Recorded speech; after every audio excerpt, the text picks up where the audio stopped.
Hi, church.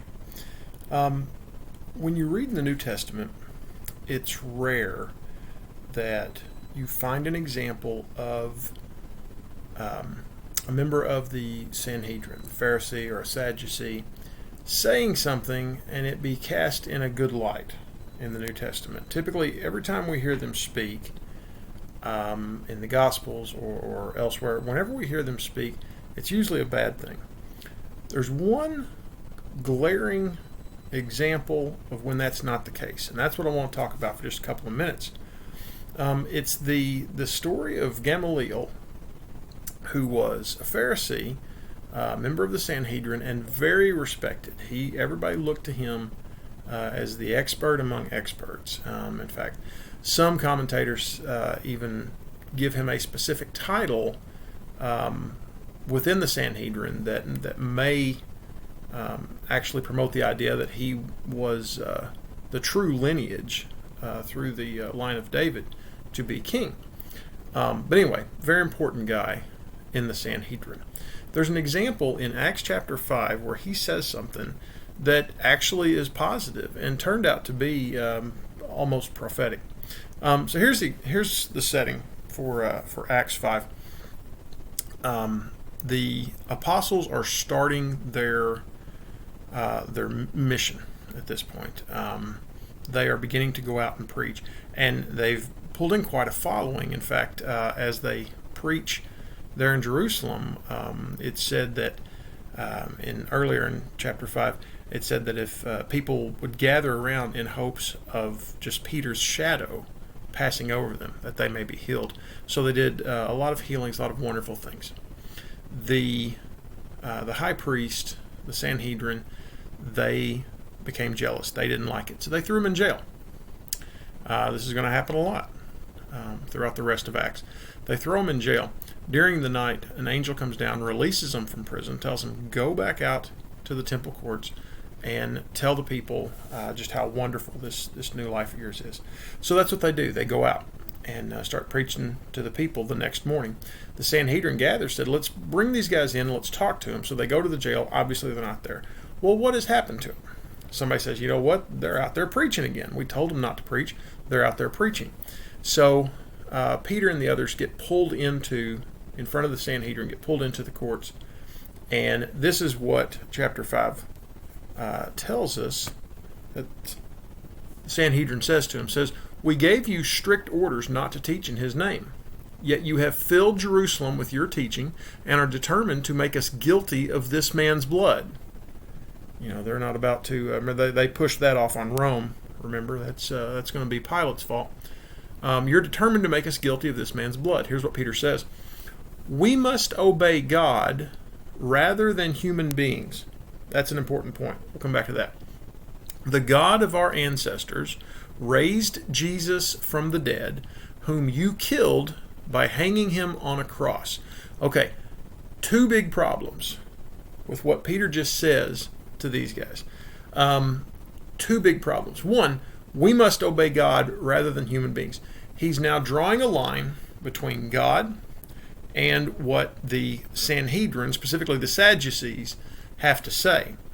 You got to understand, the Sanhedrin, they felt that as the experts in the law, they were the closest thing on earth to speaking for God as there was. And so what they said had to be what God meant or what God intended. So for this fisherman, this follower of a guy that they killed, for him to come out and tell these experts of the law that it's either God or them, that's a slap in the face. Because for their entire professional careers, all they know is that what they have to say is what God would have to say. So that's strike one. The second one, he says, the God of our ancestors raised Jesus from the dead, whom you killed by hanging him on a cross. Okay, these are Sadducees that we're dealing with. And that's a problem, the idea of raising from the dead. Sadducees and Pharisees. We lump them together a lot of times in the New Testament, but really that's not the case. The Sanhedrin was made up of Sadducees and Pharisees, much like our Congress is made up of Democrats and Republicans. Yes, Democrats and Republicans are both politicians, but I think we can agree they argue about a lot of stuff. They don't always see eye to eye. Similar type situation here between Pharisees and Sadducees. They were part of the Sanhedrin. They were experts of the law. Really, Pharisees are probably more the experts, but they were experts in the law, but they had their differences. A big one was the concept of resurrection. Pharisees felt that there was a resurrection, that's a legitimate point. Sadducees did not. Sadducees, once you're dead, you're dead. There is no second life. Easy way to remember that. The Pharisees were fair, you see, because they believed in resurrection. The Sadducees were sad, you see, because they didn't believe in resurrection. Simple little way to remember the two. But it's Sadducees that he's talking to here. So when he says the God of our ancestors raised Jesus from the dead, that's strike two. Because now you're telling me there is this resurrection, which was a slap in the face to the Sadducees. So, needless to say, the Sadducees are all fired up over this. It goes on in verse 33, says, when they heard this, they were furious and wanted to put them to death. Okay, so we're going to have another execution of not Jesus this time, but Jesus' followers. That's where Gamaliel comes in. Gamaliel was a Pharisee, so he's already got some differences with the Sadducees. He steps in. It says he's a teacher of the law. He was honored by all the people. He stands up and says this, men of Israel, consider carefully what you intend to do to these men. Some time ago, Theudas appeared, claiming to be somebody, and about 400 men rallied to him. He was killed, all of his followers were dispersed, and it all came to nothing. After him, Judas the Galilean appeared in the days of the census, and it was roughly about the time of Jesus' birth, and led a band of people in revolt. He too was killed, and all of his followers were scattered. So what Gamaliel is saying here gives just a couple of examples. Now this Theudas individual, there was a Theudas who led a bit of an uprising. He was sort of wasn't so much of a political figure. He was more of a prophetic type figure. He led a bunch of people out to the Jordan River. He said he was going to split the Jordan River and they were going to walk across. The Romans came in, put an end to it, killed some of them, took some of them to prison. Theudas himself actually got his head cut off in that. That happened somewhere between 44 and 46. That's not the same guy. This is a different guy who would have preceded. We're talking before Christ. But there were a lot of different individuals who led similar type uprisings, right? So he gives an example of this too, this Theudas individual, and then Judas, the Galilean. He was not a good guy, by the way. He was very anti-Rome. It was a huge political movement. He went so far as to say any of the Jewish people who paid their taxes to Rome, who did the right thing and paid their taxes to Rome, he'd have them killed. He would steal their property. He wasn't a very good guy.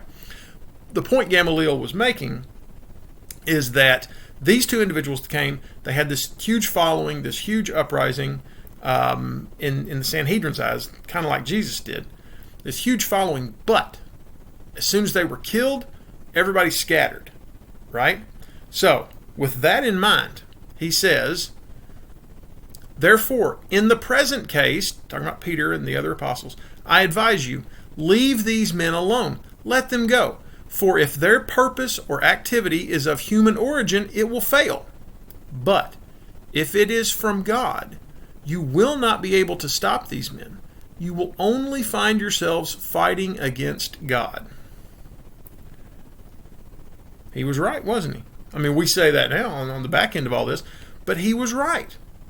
So what did they do? The Sanhedrin, they said, okay, we're going to listen to Gamaliel. We're not going to kill him. We're going to beat him. They get flogged. We're going to beat them. We're not going to kill them.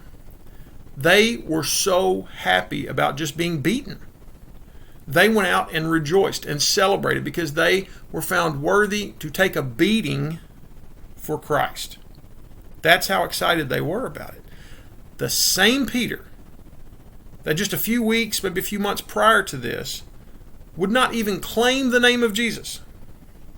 That same guy is now excited because he took a beating in the name of Jesus, was almost executed in the name of Jesus, will eventually be executed in the name of Jesus.